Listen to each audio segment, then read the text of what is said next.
Hello বন্ধুরা, তোমরা সবাই কেমন আছো? আশা করছি ভালো আছো। তো আবারও চলে আসলাম একটি রান্নার ভিডিও নিয়ে। তো আজকে কী রান্না করব তো দেখতেই পাচ্ছ, বরমশাই নিয়ে এসছে এক পেটি ডিম। তো যাই হোক, আজকে আসবে ভাই বোনরা আসবে আমার বাড়িতে। তো মাছ টাছ কিছু ছিল না, তো বললো ডিম নিয়ে আসি। তো সেই জন্য এক পাতা ডিম নিয়ে চলে আসলো। তো আমি এদিকে দেখো রান্না বান্না করব, সেই জন্য গরম জল বসিয়ে দিয়েছি। আর এদিকে জলের মধ্যে এক এক করে ডিমগুলো দিয়ে দিলাম। তো এবার আলুগুলো কেটে নেব। আলুগুলো কেটে দু টুকরো করে তারপরে সেই ডিমের সাথে একসাথে সেদ্ধ হতে দিয়ে দেবো। তো আমার আলু কাটা হয়ে গেছে, বাট আলুগুলো ডিমের সাথে একসাথে সেদ্ধ করতে বসিয়ে দিলাম। এই হলো এবার আমার মশলা। তো এগুলো সব কেটে নেব। তো দেখো কেটে নেওয়া আমার হয়ে গেছে। আর মশলার জন্য এখানে আলাদা করে রেখেছিলাম, সেই মশলা করব বলে মশলাও হয়ে গেছে। তো এদিকে আমার মোটামুটি আলু সেদ্ধ ডিম সেদ্ধ হওয়ার দিকেই। আর এটা ছিল সোয়াবিনের তরকারি, কালকে ছিল, তো রাতে কেউ খাইনি দেখেছিল, সেই জন্য এটা আমি আর একটু গরম করে নিচ্ছি। তো দেখো ফাইনালি আমার ডিম সেদ্ধ আলু সেদ্ধ হয়ে গেছে। তো এগুলোকে আমি ছুলে টুলে নিয়েছি। তার ডিমগুলোকে এরকম করে দু সাইড দিয়ে হালকা করে মানে চাকু দিয়ে কেটে কেটে নিয়েছি, যাতে মশলাটা ভেতরে ঢোকে। তো আমি আবার কড়াই ধুয়ে বসিয়ে দিয়েছি। এবার কড়াইয়ের মধ্যে তেল দিয়ে দিলাম। এবার কড়াইটা ঝাঁকিয়ে পুরোটা মাখিয়ে নিলাম, কারণ ক্যামেরা ধরার তো কেউ নেই। এক হাতে ক্যামেরা ধরে আছে, এক হাতে রান্না করছি, একটু অসুবিধা হয়। তো এক এক করে সব ডিমগুলো দিয়ে দিলাম ভাজার জন্য। আর জানি না কদিন ধরে এত তেল ছিটকাচ্ছে কেন, আমি তো বুঝতে পারছি না। যেটাই রান্না করছি সেটাতেই তেল ছিটকাচ্ছে, ডিম দিচ্ছি তাতেও তেল ছিটকাচ্ছে।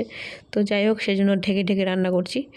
তো দেখো ডিমের একটা পিঠ ভাজা হয়ে গেছে। তো ভালো করে নাড়ানাড়ি করে আমি উঠিয়ে নিলাম। আর আমি কিন্তু ভাজাভাজি যে কোনো কিছু ভাজাভাজি, ডিম হোক সয়াবিন হোক, আমি লবণ হলুদ দেই না, আমি পরেই একবারে দিয়ে দিই।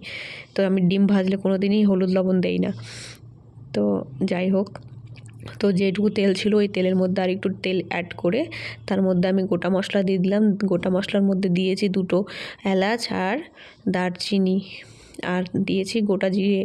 এবার একটু নাড়ানাড়ি করে নিলাম, দিয়ে এর মধ্যে এবার মশলা যেটা পেস্ট করে রেখেছিলাম সেটা ঢেলে দিলাম। তো মশলার মধ্যে ছিল আদা জিরা লঙ্কা টমেটো পেঁয়াজ রসুন। তো এগুলো দিয়ে সব দিয়ে এবার দেখো ভালো করে মশলাটাকে কষবো। তো এর মধ্যে দিয়ে দিলাম সেই কুচিয়ে রাখা পেঁয়াজ আর কুচিয়ে রাখা টমেটোগুলো।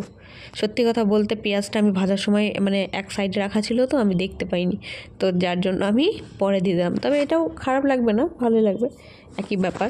তো এর মধ্যে এক এক করে এখন দিয়ে দিলাম গুঁড়ো মশলা, লবণ যেমন দিলাম লবণ স্বাদ মতো, লঙ্কার গুঁড়ো একটু কালার হওয়ার জন্য, আর হলুদ। তো এবার এটাকে ভালো করে নাড়াচাড়া করে নেব আর ভালো করে কষাবো। আর বাকি তো সব সেদ্ধই আছে, ডিমের ঝোল করতে বেশি কষ্ট হয় না আশা করি সবারই। তো এবার ঢাকা দিয়ে দিলাম, ঢাকা দিয়ে এবার কষিয়ে নেবো ভালো করে। দেখো জলটা মোটামুটি শুকিয়ে গেছে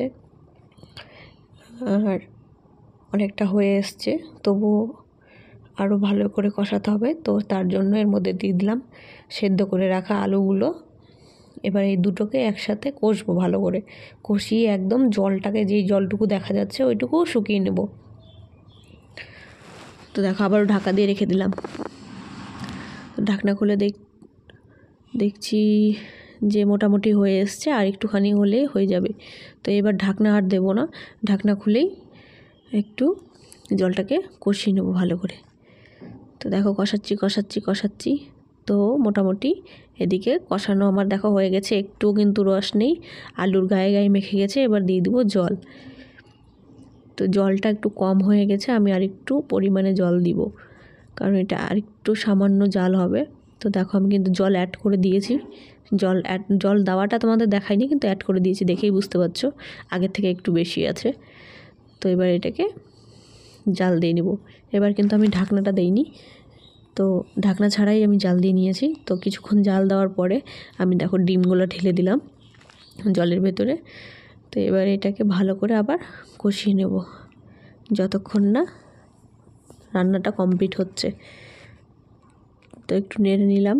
এবার এর মধ্যে দিয়ে দিলাম গরম মশলা। আমার রান্না অলওয়েজ কমপ্লিট। তো গরম মশলাটা দিয়ে এবার নামিয়ে নেব। তো আমি কেমন রান্না করলাম অবশ্যই কমেন্ট করে জানাবে। দেখা হবে পরের ভিডিওতে। টাটা।